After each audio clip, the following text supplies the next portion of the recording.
My name's Dermot Grazebrook. I'm here with Jannie from IQ, and we're going to chat a little bit about e-learning and gamification and some of the latest trends and best practice. Welcome, Jannie.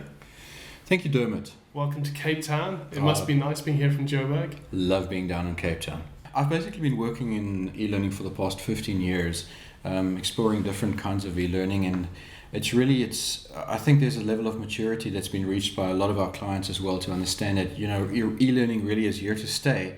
And in fact, there's going to be an exponential growth in the amount of e-learning that they include in their blended learning offerings. Okay, and what is it like you do in that space? What work have they done, and what work are they moving towards? Let me give you one example that we did for a financial institution, specifically the customer contact center within that financial institution. What we did there was to bring in a gamification element of superheroes, where the various skill sets that they had to adopt as customer contact centers were kind of embodied in various superheroes. So as they went through the learning, which was a blended initiative and included some e-learning, in fact it included facilitated e-learning, they had to complete various challenges to gain that superhero power. So at the end of the day, they could become that customer contact center superhero that embodied all of these various powers that the superheroes typically had. We found it to be a great success. Even with a basic form of gamification like this, and I'm hesitant to call it full gamification because it really isn't, but it allowed enough engagement on the learner side to have a good storyline and to follow the entire course through as they wanted to desperately, achieve all of the powers that they could. You just mentioned there around perhaps that example not being full gamification. So clearly there's a range of ways companies go about trying to implement this, and perhaps there's incremental levels they can start with and move towards. What would be sort of your advice around how to get started in gamification, and why perhaps the example you gave around superheroes, where it's not full gamification but it's taking some of the principles, why that's a good way to start? Well, I think it's more out of necessity than anything else, because typically we get told by clients that we've got a limited budget and we've got a very specific timeline. So that obviously excludes you developing really immersive games, because those typically take a long period of time, and clients don't always realize that. So I think it's really to start off with creating a culture of gamified learning within your organization, to look at quick wins, to bring in a little bit of a collection strategy into your e-learning courses, for example, that at least keeps the learner engaged throughout because they're collecting these little components. Or to start leveraging social media in a gamified way as well, to create portals where people can start contributing, and where they get rewarded for their contributions, and they start building a visible profile. That's a different form of gamification. It's a scoreboard. It shows who's at the top of the heap, and people really like that kind of visibility, and it assists in increasing their contributions and their tacit knowledge contributions to a central space within your organization.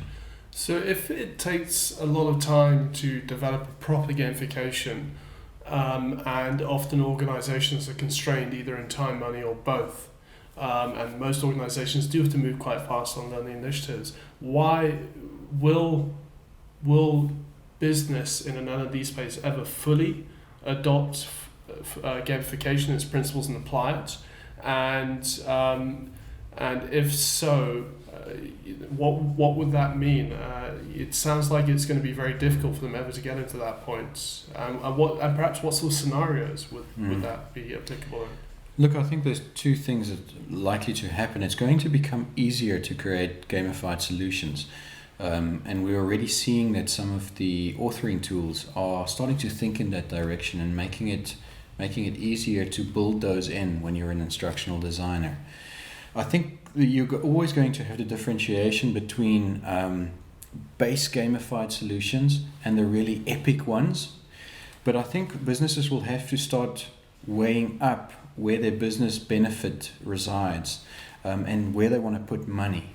Because if it's something that they really need to affect, that they really need to change, they might have to put that money into doing something that's really on a big scale. And of course, if they can put a business case and an ROI against that and validate that, it starts becoming easier to make those decisions. Okay, so just for people perhaps who aren't familiar with the concepts, what's the difference between e-learning and gamification? Right? So what's the definition of e-learning? What's the definition of gamification? Okay, look, even the definition of e-learning is problematic because e-learning has become a lot of things. But really, one could say that e-learning is really any way in which you're learning digitally, and there's not necessarily a facilitator facilitating that material. So, I mean, you could argue that going onto Googling is a form of e-learning, because you're getting, you're achieving information that you needed to close a specific knowledge gap, and you used an electronic platform to do so. So I think e-learning has really become so wide that it's difficult to pin it down in a single definition. But it's typically learning that's enabled via some form of electronical medium. So gamification, in essence, is taking elements that we typically find in popular games and making them applicable to non-gaming situations. So, for example, you might be learning something very serious, let's say compliance, and you might present it to your learners as a form of a game where they need to perform specific actions to achieve a certain goal, and the learning would then take place by way of playing that game. So is basically gamification just a way of trying to make learning not boring, or is it something more than that? I think ideally, I think some people are trying to use it to make learning less boring, and unfortunately I don't think you're necessarily going to succeed at it if that is your primary goal. I think the game element needs to be really embedded in the learning that needs to take place. So there needs to almost be a subconscious level of learning taking place while you're busy with the actions of playing the game, while you're achieving the goal in line with the set of agreed rules. There needs to be an absorption of knowledge, there needs to be an application of skill, and then there even needs to be some kind of understanding of the behavior that you need to exhibit while you're applying that knowledge and skills within the context of the workplace. So if those things aren't there and the game is not enforcing that or enabling that, then you're busy with a superficial kind of gamification. So why should business, and particularly learning and development departments or HR departments, why should they care about gamification? They should care about gamification because gaming has got it right. It's one of the biggest growing industries. If you look at the popular literature, you'll see that or not everybody, but billions of hours are spent a week people gaming. So there must be a reason why they're migrating to that space. And ideally you want to find out why. And you want to use that in what you're doing, because you're simply going to have you're competing with these compelling things like games, entertainment, and if you're not giving people something in their work life which is at least equally compelling, they're simply going to lose interest and they're going to check out. Where does it really matter? Because you've got lots of different levels of workers. You've got senior managers, you've got people who are very skilled professionals, very technical, very non-technical, creatives, non-creatives. And then you have people obviously with very high educational levels and people with very minimal educational levels doing very repetitive manual work.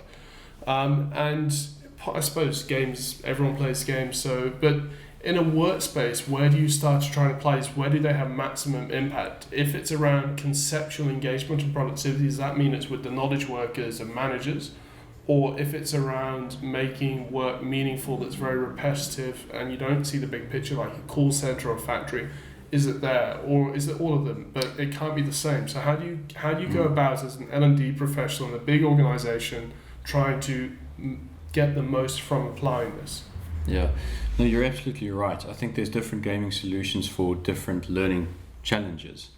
It is a way of making menial work more meaningful, and at the same time it also offers you those environments that would allow people that are busy with strategic thinking and those things to take that even further.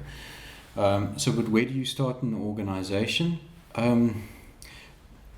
Typically where we find where it comes from is just where it affects the bottom line. Those things that have got a direct impact on productivity, on production, on quality, those are the places where you start looking. And then as with any learning intervention, it's a case of doing the analysis and understanding what the business parameters are that you need to affect before you even start looking at some kind of initiative, whether it is a normal learning initiative or whether there needs to be a gaming component associated with it. So if you're an L&D professional, you're a HR manager, and either a big organization or a small organization, clearly these are skill sets and expertise that don't sit within a traditional organization. So if you feel that this is something, whether it be e-learning or gamification, that you want to start exploring for your organization, or you've been given an instruction to start actually looking at how the business can incorporate this stuff, how do you recommend HR managers or L&D managers go about doing this? Who do they talk to? Where do they go? How should they vet and choose suppliers or staff to do this? Yeah, well, I pity those roles, because the skill set that you now need to have within that space is just ever growing. Right from the business analysis that you actually should be able to do, right down to the delivery of these technically intense solutions. So I think that my best recommendation would be is to be aware of what's taking place, all of these changes, and then to seek out partners that you can build a long-term relationship with, that's willing to assist you, but grow with you and to share the knowledge that they have, so that over time you become empowered as well. And should you want to take those kind of functions in-house, that you at least build a sound foundation to do so. But often it's not the core function of a specific organization, and they don't want to do that. And then it's imperative to find a vendor that you've got a good relationship with, that is actually enabling the vision that you as an HR or L&D person has, and are true to that vision. And obviously do that for you always at a high level of quality, but also at an acceptable level of cost and within an appropriate time frame. And I suppose the amount of people who operate in this space, the amount of information online and in books around in this space is vast. So if people want to get started and speak to an expert, can they speak to you, give you a call and speak to you? They are more than welcome.